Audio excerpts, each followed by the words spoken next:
Let's go ahead now and talk to Kaleo, I believe, or Kalo from Hawaii. You're on the air. Go ahead. Hello, Alex. Hello, Welcome. Alex. Yes. Yeah. Listen, I want you to know that you've been a great blessing for us here in Hawaii. And indirectly, you've also been a very blessing for the Hawaiian sovereignty movement, because the Hawaiian sovereignty movement we've been fighting the New World Order since 1893, since the overthrow of the Hawaiian Kingdom by British and American businessmen. So they came and just killed your leaders and took over. Pretty much, they actually overthrew our monarchy with gunboat diplomacy, and actually America was supposed to be the protected, with over 26 treaties with America, as well as all the other European nations of the world. And actually, the Kingdom of Hawaii has a third seat in the United Nations. It's never been seated since the League of Nations. But make a long story short, you and your DVDs and what you've been doing for us here in Hawaii, as well as American Hawaiians, have been very, very, very important, because we got some of your shirts when Obama was here.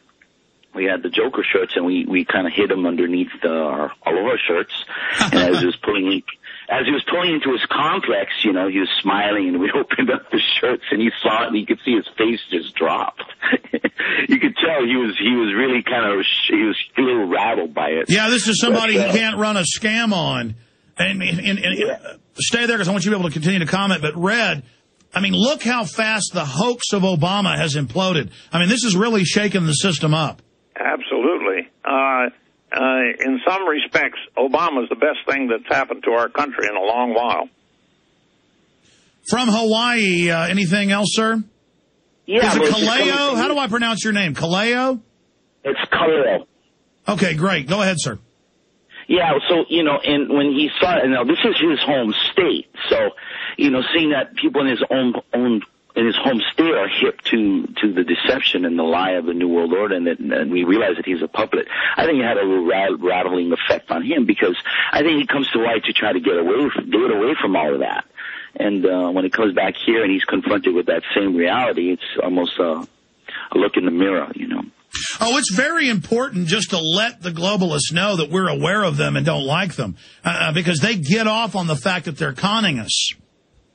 Right, that's absolutely right.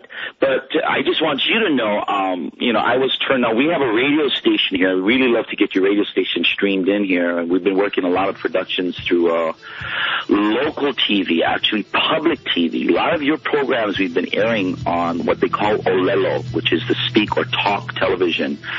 And a friend of mine has a producer, and he's been airing a lot of your stuff. Well, tell him I said thank him. What's the radio station?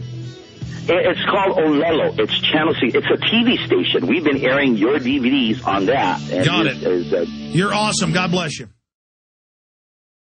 Big news blitz coming up in the next hour. Red Beckman is our guest.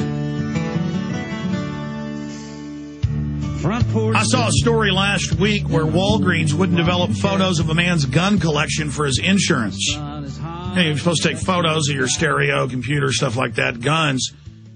Just the image of a gun is now evil. With all the violence on TV, video games, police, that's all okay. But citizens with guns, or the image of guns, they're trying to make it so taboo, but it's not working.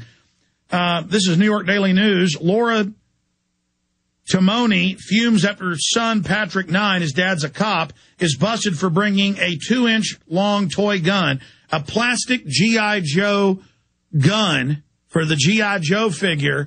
And they're talking about kicking him out of school, arresting him, all this stuff. But the good news is people aren't buying into this mind control, just like they've demonized the militia. Red Beckman, you wrote Why the Militia. Explain to people what the militia really is. The people being armed and able to defend themselves from an oppressive government. I was just looking through the book here, and I had a comment, why the militia?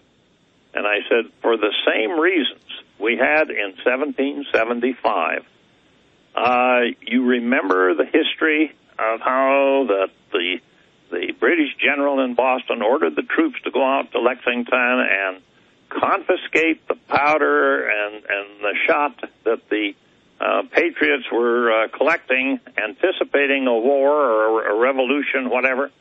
And there's where the shot was fired, heard around the world. The same reasons. We've got the same reasons today that we had then.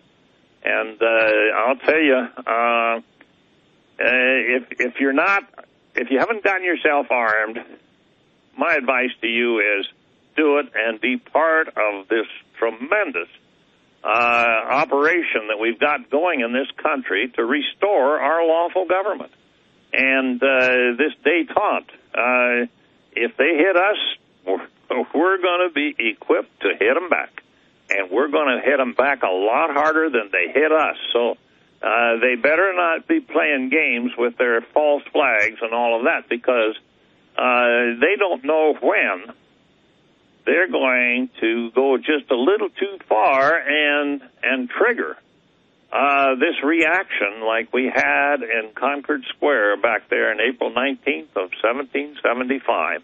And clearly that spirit is there, because there's a lot of people that have a sense of desperation. They're sick of it, and they are ready. And I'm telling the establishment that, you know, they see the 17 million guns that have been sold in the last 14 months.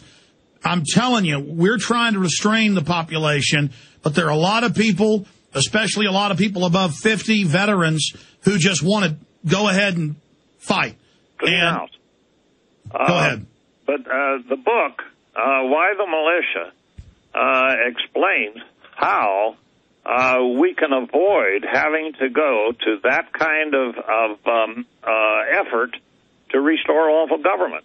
It brings out very strong the grand jury and the petit jury, the trial jury, and how they are to function.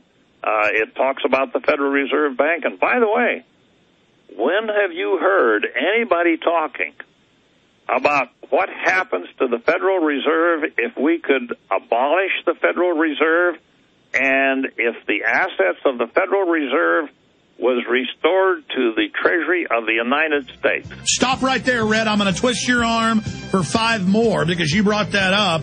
I want you to be able to flesh that out, because remember what just happened in Iceland.